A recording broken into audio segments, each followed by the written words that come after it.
Более 100 человек обратились за защитой своих прав к омбудсмену в 2025 году. Всего в аппарат поступило 90 обращений, большинство из которых в устной форме. Помимо граждан Абхазии и России, за помощью обращались выходцы из Конго, Египта, Канады, Украины, Туркменистана, Сирии, Грузии и ряда других стран. Однако в аппарате уполномоченного отмечают важную деталь. Значительная часть жалоб не относится к компетенции омбудсмена или оформлена с нарушениями закона. Это говорит о необходимости повышения правовой грамотности населения, подчеркнула омбудсмен Анна Скишмария. Отдельная статья – это анонимные или конфиденциальные обращения, или обращения, в которых заявители настаивают на неразглашении персональных данных. В подобных случаях я лично, а также сотрудники аппарата нашего института строго соблюдаем условия, озвученные заявителем, и сохраняем в тайне данную информацию, что действительно осложняет нашу работу в оказании необходимой помощи и поддержки. Но мы вынуждены работать в таких условиях.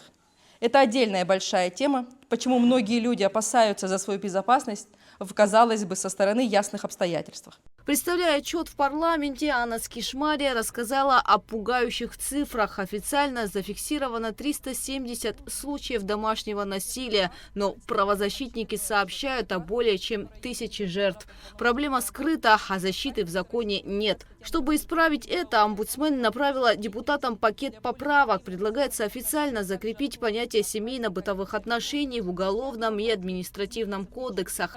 Апрельская трагедия в Гулрыбше отрезвила общество, долгое время закрывавшее глаза на насилие в семьях. Представляя отчет в парламенте, Анна Скишмария подчеркнула, одних лишь правок в кодексы уже недостаточно. Омбудсмен призвала депутатов начать работу над фундаментальным законом о семейно-бытовых отношениях. Мы со своей стороны готовы принять активное участие и объяснить, для чего нам нужно не отдельные поправки, как полумеры, которые мы раньше обсуждали, а для чего нам нужно именно закон, который бы разрешил все те сложности, с которыми мы реально сталкиваемся в работе, что называется, на земле.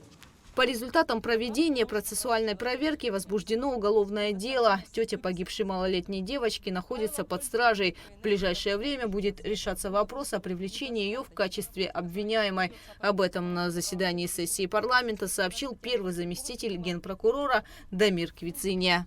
Сегодня есть необходимые рычаги для того, чтобы, возвращаясь к этому конкретному эпизоду, для того, чтобы в достаточной мере применить все меры уголовного характера, и соответствующие статьи Уголовного кодекса имеются, и мягкими по виду наказания их тоже не назовешь. По результатам расследования наверняка будет дана оценка деятельности органов социальной опеки, которые, как предварительно какая-то была информация о том, что они осведомлены об этой ситуации, но мы это тоже установим. Деятельность кадастровой палаты в 2025 году столкнулась с серьезными вызовами, отметила омбудсмен Анна Скишмария.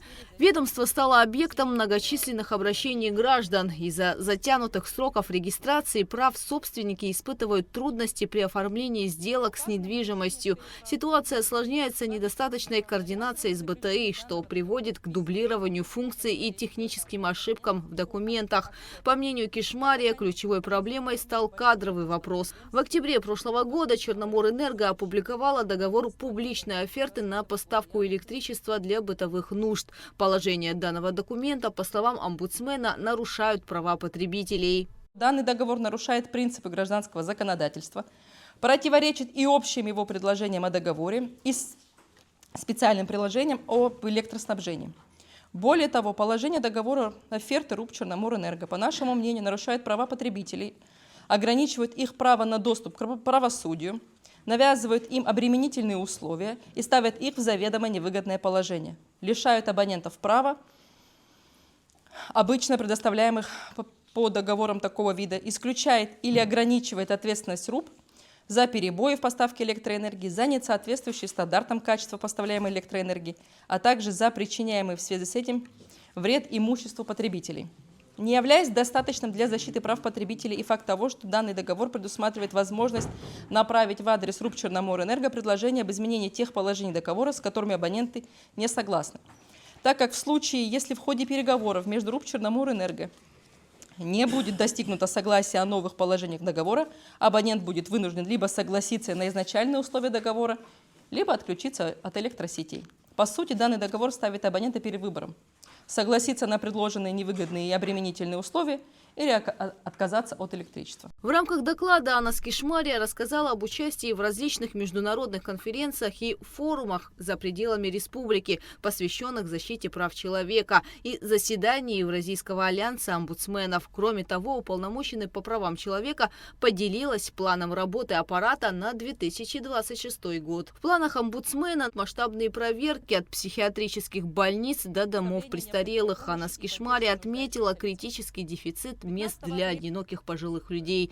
Отдельная проблема – правовой тупик граждан Украины в Абхазии. Из-за ограничений на выезд через Россию их документы истекают, а путь через КПП Ингур грозит им уголовным преследованием в Грузии. Также аппарат уполномоченного берет под контроль трудовую миграцию. Из-за нехватки оборудования на границе и халатности нанимателей многие рабочие не проходят медосмотр. Омбудсмен предупредила, бесконтрольный приток мигрантов создает серьезные санитарные риски для всей республики. Гугу Цавардания, Раму Камке, Абхазское телевидение.